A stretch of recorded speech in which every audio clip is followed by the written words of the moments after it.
Hawaii, but the people around the world find out things about Hawaii you never knew. First things first, the proper pronunciation is Hawaii.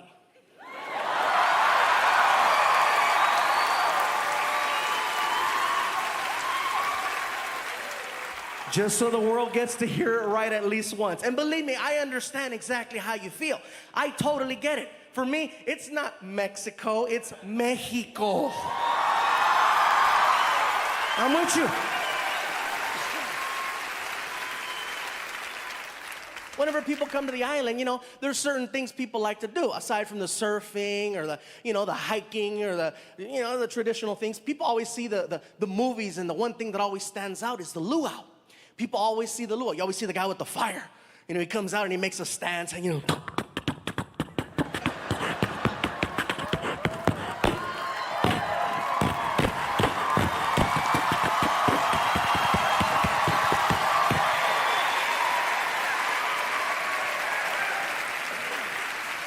and I'm sitting there going, that looks cool.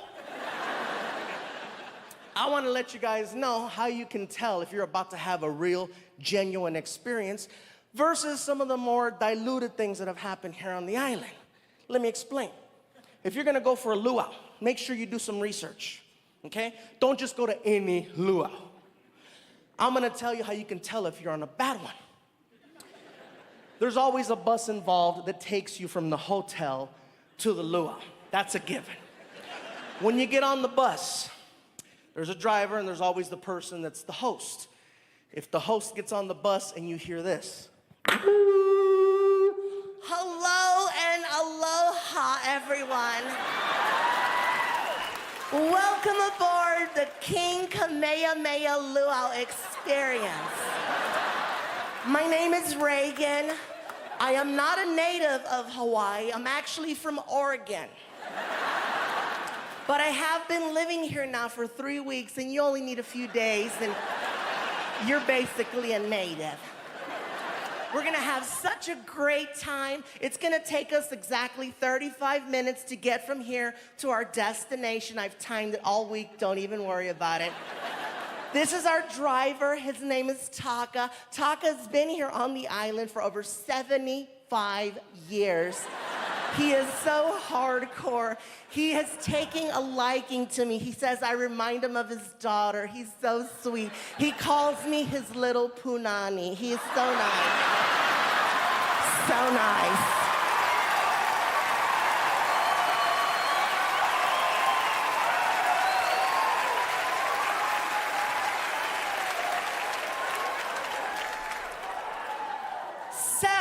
I have gone online to do some research to find out the type of conditions we're gonna have today, and there is a slight chance of rain. Excuse me. Yes, sir. What happens if it rains? You have nothing to worry about. I took the liberty of stopping off at an ABC store and purchasing some umbrellas and some ponchos, so we're covered. Excuse me. Yes, sir. Are we gonna stop somewhere to get something to eat maybe, or get some film? Absolutely, you have nothing to worry about. It's gonna be the best time ever. Stay away from that door. This is how you know when you're on a real luau experience. The driver, is there, the bus, and then the guy gets on and you hear this. All right, everybody. Hey, brother, turn it down. Turn it down, brother.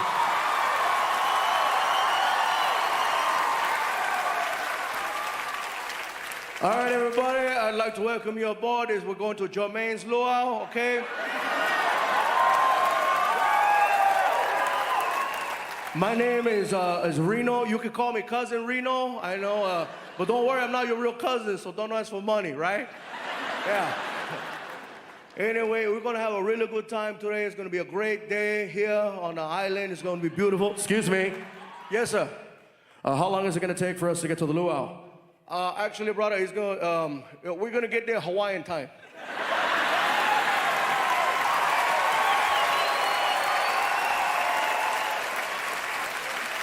What does Hawaiian time mean? It means we get there when we get there.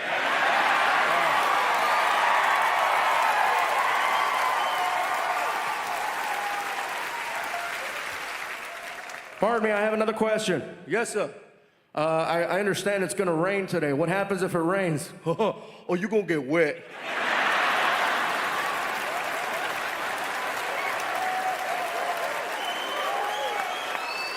Excuse me. Yeah. Are we gonna stop somewhere to get something to eat or get some film? Hey, sit down, Maho.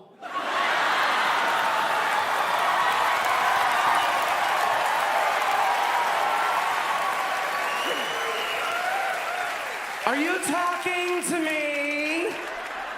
Hey, Mary. I'm talking to your brother. Sit down. And for the rest of the bus is wondering what Mahu is. It means he really likes coconuts. Yeah. Yeah, it'll go. A good time. Yeah. First things first. The best luau to go on, and they don't pay me to tell you this. I've been coming to the island for 10 years.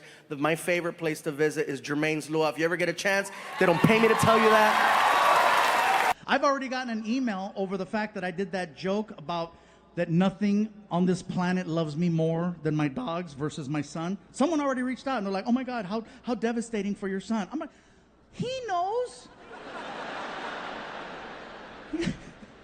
I love him very much. My son is going on 25 years now. He's 24 years old. Frankie is 24 years old. Yeah, thank you for clapping. He's still at the house.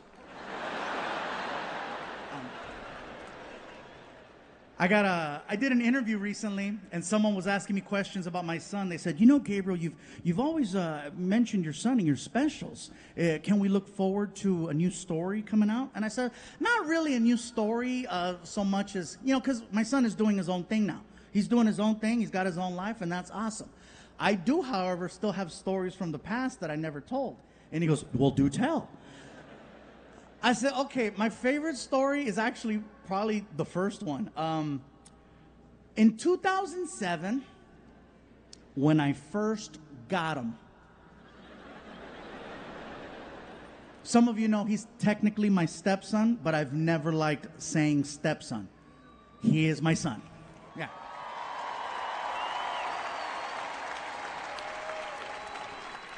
He is my son or my aftermarket child. No gray area. Anyway, it's 2007, and for some reason, I'm home on Halloween. Now, here's the thing. As a comedian, I have signed up to perform 365 days a year.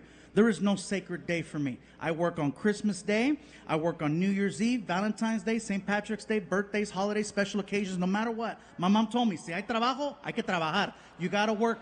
Especially if you got a good job, you don't want no one to take it. So if you're going to go for it, give it everything. So the fact that I'm not working on Halloween is super rare. And so my son's mom is like, she's like, I think this is so cool that you're home today. You know, since this is Frankie's first year where it's just the three of us, how about this? How about tonight, you take him trick-or-treating and I'll stay home and give out candy.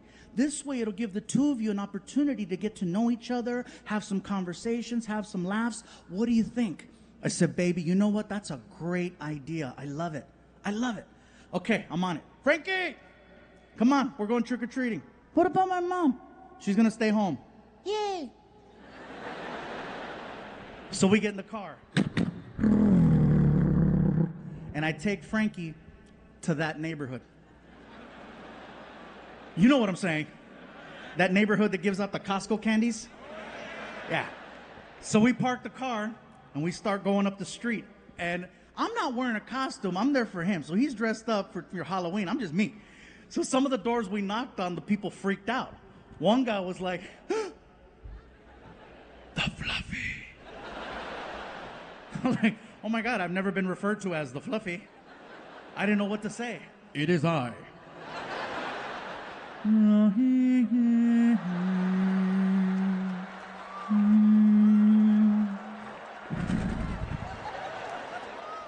One door we knocked on, they opened the door, they're like, oh my God, you're famous. I was like, ah.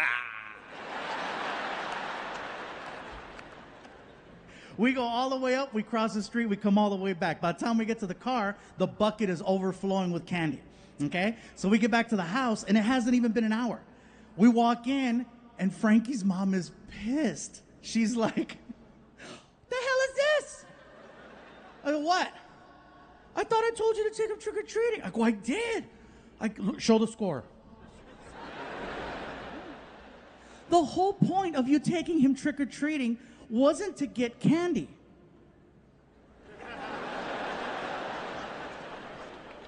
The hell you say? What was the point? The point was for the two of you to spend time together, have some laughs, have some conversations, get to know one another. You're not going to do that in an hour. Can you please, for me, take him out one more time for at least an hour? Baby, I get it. Don't even worry about it. I got it. So I said, Frankie, come on. Dump out your bucket. Round 2. So we go outside. We get in the car. I don't want to go door to door again. So I said, I got an idea. I take Frankie to Walmart. We get to Walmart, and Frankie goes, what are we doing here? I got it. Watch. We walk in. I said, grab a cart. Follow me. And I lead Frankie all the way to the candy section. Well, as soon as we get to the candy section, I stop the cart. And I got in Frankie's face and I said, Frankie, you have exactly 30 seconds to grab as much candy as you can. Ready? Go! And he froze. I said, dude, clock's ticking. You better move. Oh, my God. Oh, my God. Oh, my God. So he grabs a bag, looks at it, throws it in the cart. Grabs a second bag, looks at it, throws it in the cart. Grabs a third bag, and on the third bag, time! And it was the first time I heard him go, shit! Because he knew he wasted that golden opportunity those first few seconds. So we get to the car. I rip open the 3 bags. I dump them out in his bucket. And I tell him, look, Frankie, when we get home, you cannot tell your mom that we went to Walmart. Why not? Because she's going to say that we cheated trick-or-treating. But it's better. I know it's better. So we get home, and of course now it's a different tone. She's like, there you are. Did you guys have a good time? We had a great time, baby. We had a good time, huh, Frankie? That's good. Frankie, give me your candy. Why, Mom? Because I need to go through your candy to make sure it's safe for you to eat. Why wouldn't it be safe? It all came from... Cállate, pendejo. Cállate. Cállate, cabrón. Cállate. He almost took down the empire, you know what I'm saying? So he hands over the bucket, and she grabs it and immediately dumps it out on the table right in front of us. She notices, you know. There's a lot of the same candy right here. A lot of the same candy. Can you explain why there's so much of the same candy in Frankie's bucket? I don't know what to tell you, baby. There's a lot of basic bitches in this neighborhood, you know, just kind of, I don't know. We can't go back to that other neighborhood because they got cameras and they're going to know us, and we don't want to be that person. Nobody wants to be that. So fast forward 1 year. It is now October 31st of 2008, and for some reason, I'm not booked on Halloween again. And so my girl's like, she swears up and down, oh, it's a sign, it's a sign. I'm like, it's a sign my agent is slacking. Shout out, Matt, I know you're here. Sorry about that joke. You're doing a great job. Thank you for this one. I know, but that year you dropped the ball. So, but anyway. And so Frankie's mom is like, I think that, you know what? Maybe, just maybe we can make this like a tradition. You know, this could be your guys' thing. The two of you go out trick-or-treating, and then I'll stay home and give out candy.